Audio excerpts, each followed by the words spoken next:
opposition ça ne veut pas dire que être ennemi tu vois yow opposition cela veut dire que différence de vision et différence de perception mais warul tere que sa opposant bu defee loo xamante ni baax na nga féliciter ko ci tu vois ok loolu mooy li nga xamante ni mooy la xel nangu mais yow comme kii yaak moom ay opposant ngeen rek lépp lu def même bu dee baax na sax baaxul loolu vraiment c'est manque d'intelligence la quoi ok et puis da ngay perte lu ñuy tuddee sympathie sympathie dëkk bi quoi tu vois te Sénégal bokk na ci li nga xamante ni moo fi fal nit il faut que nga am sympathie dëkk bi quoi nit ñi moom boo amul seen sympathie même booy wax dëgg sax duñ la voter amati na solo jëwriñ Diassé Ouais. doyen Abbas ci yow laa jëm on fait le point avec toi lan mooy sa position par rapport à la sortie d'Ousmane Sonko mais aussi la réalité bi am ci mbirum contrat yi ak renégociation yi ci am point bi daal yaa Moussa dem na dikk na ak nuñ ko mën a waxee Sonko est dans une logique d'inverser cette phrase qui disait l'Afrique est un mendiant assis sur une mine d'or moom loolu la bëgg a inverser on ne peut pas avoir la ressource humaine on ne peut pas avoir la ressource naturelle on ne peut pas avoir les mines or diamant lépp on ne peut pas avoir le potentiel d'exploitation ñu nekk dans un secteur sans industrie paradoxe boobu jaaxalu leen pourquoi depuis combien d'années on a une économie extravertie pourquoi parce que lépp lu ñuy négocier avec l'Occident ñoom la ñuy cëralee lépp lu baax lu bon ñu bàyyi ko fi gerte fan lay jóge du fii lañ koy béy Sénégal bu ko chinois yi jëndee fan lañ koy yóbbu du Chine ñu transformé ko jël li baax ci gerte gi yëpp téye ko fa daloo soit ñu diw bi fii jaayee ñu ko mu gën a cher or bi fan lay jóge du Kédougou gi ña la koy exploité du ay multinational buñ ko jëlee yóbbu ko bitim réew mu dellu si waat fii mu gën a cher yow sa artisan bu soxlaa liibaru or muy bëgg a dee balaa mu koo gis sax d'ailleurs yaa Moussa je pense que benn note positive lay jox président Ousmane Sonko mooy il a un souci de transparence dans la gestion des affaires publiques exercice de transparence musuñu ko am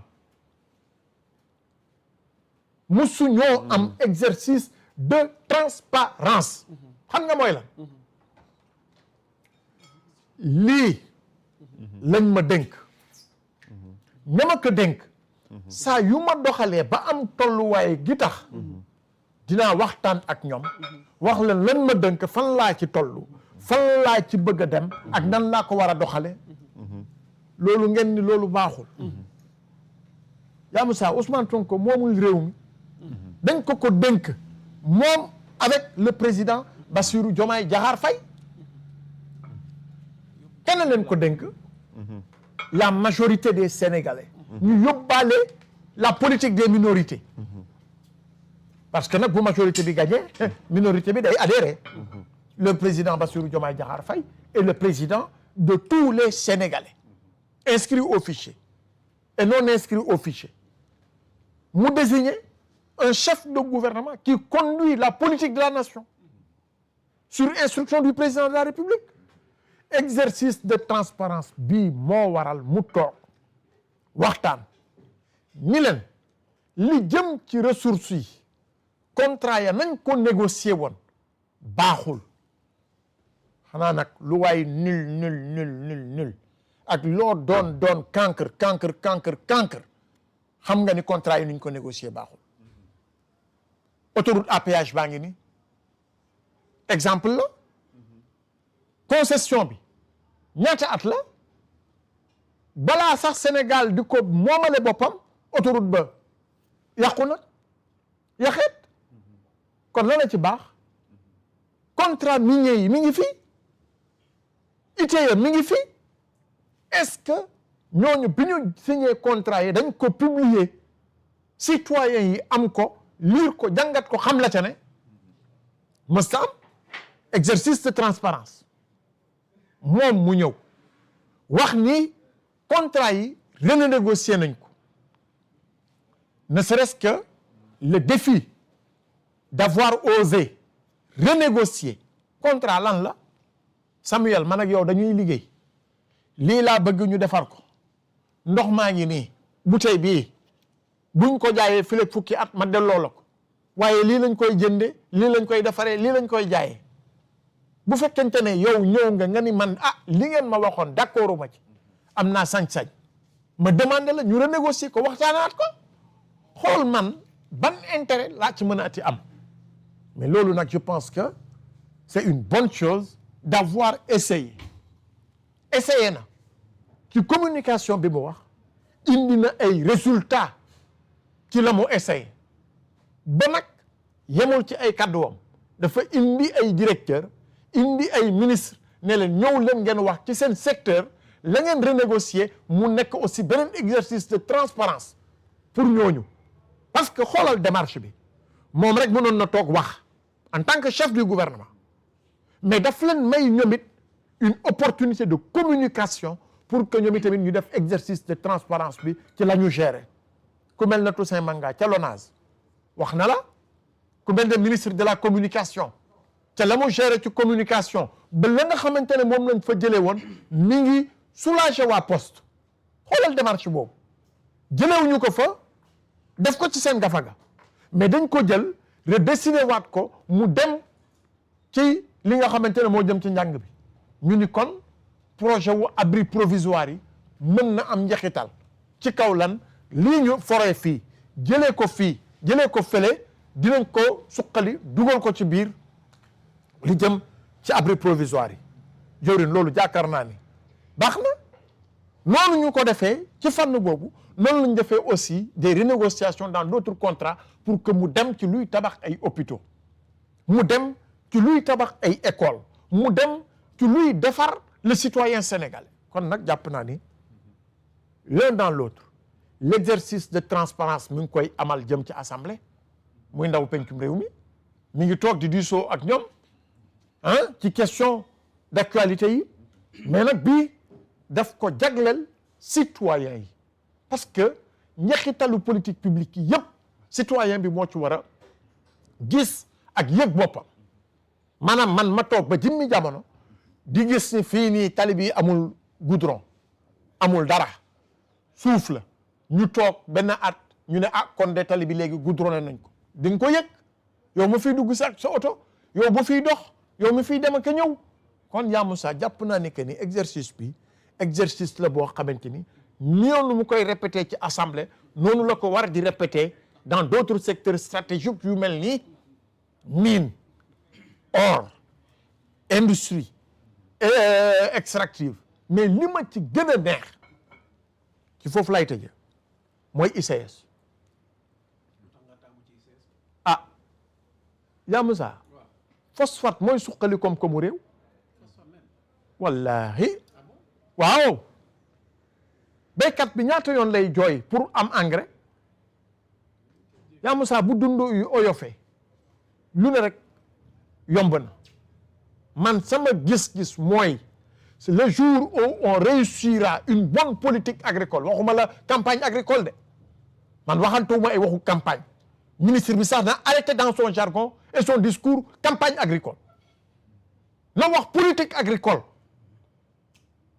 jour buñ ko réussir ñuy béy 12/12 sénégalais yëpp soulagé wu bu lekk ko oyofee yomb wérgu yaram daldi dikk suur ak ma ne yaa Moussa il faut oser commencer kana koy jëriñoo kana koy fekkee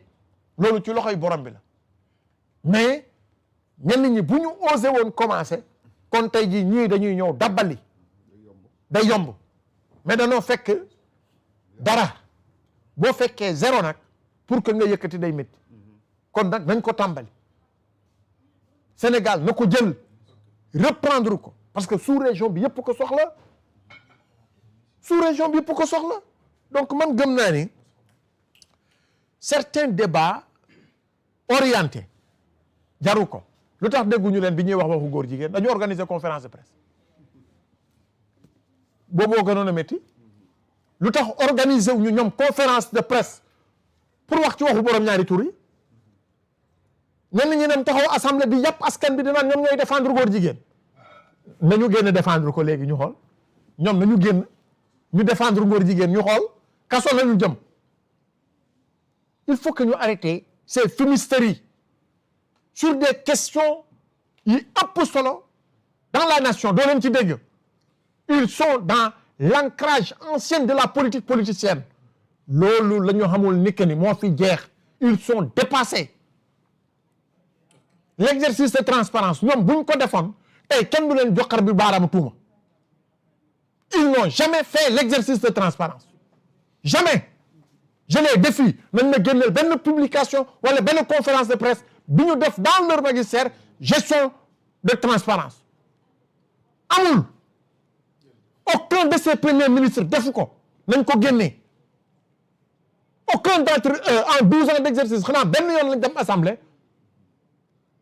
il faut arrêter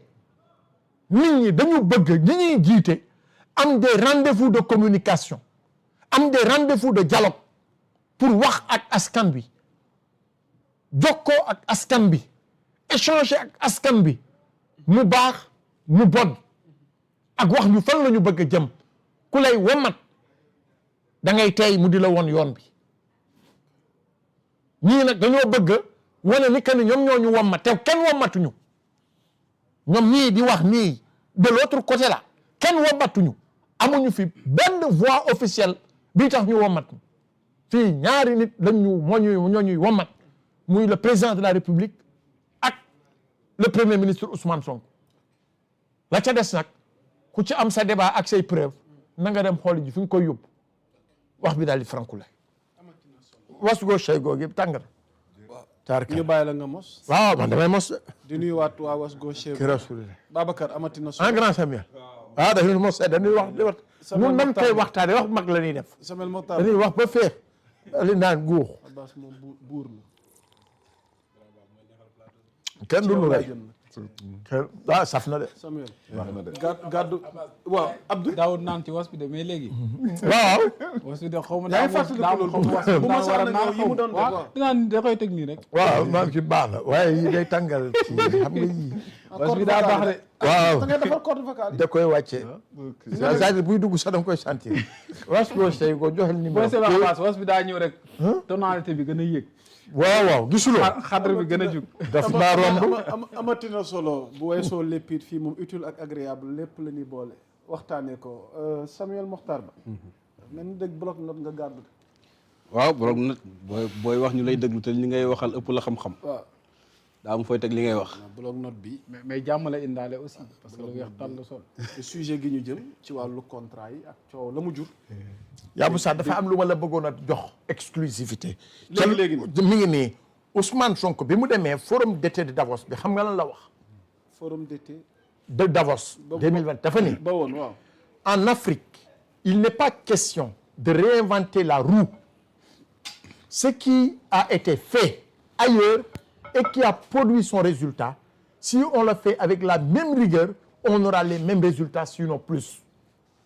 loolu leer na mu ni la investir au Sénégal ce n'est pas aller à l'aventure on a deux atouts majeurs la prévisibilité et la transparence c'est ce que nous offrons aujourd'hui grand jëlal nga embrayé ci foofu décortiquer ko waaw li mu nga bëgg duggee foofu li mu bëgg a wax foofu leer na nañ ñi waaw mooy li Dubaï def ba amuñu ndox ñu fexe ba nekk ñu ëpp ñu gën a xarañ ci usine de dessalement wu ndox ba pare di ko offrir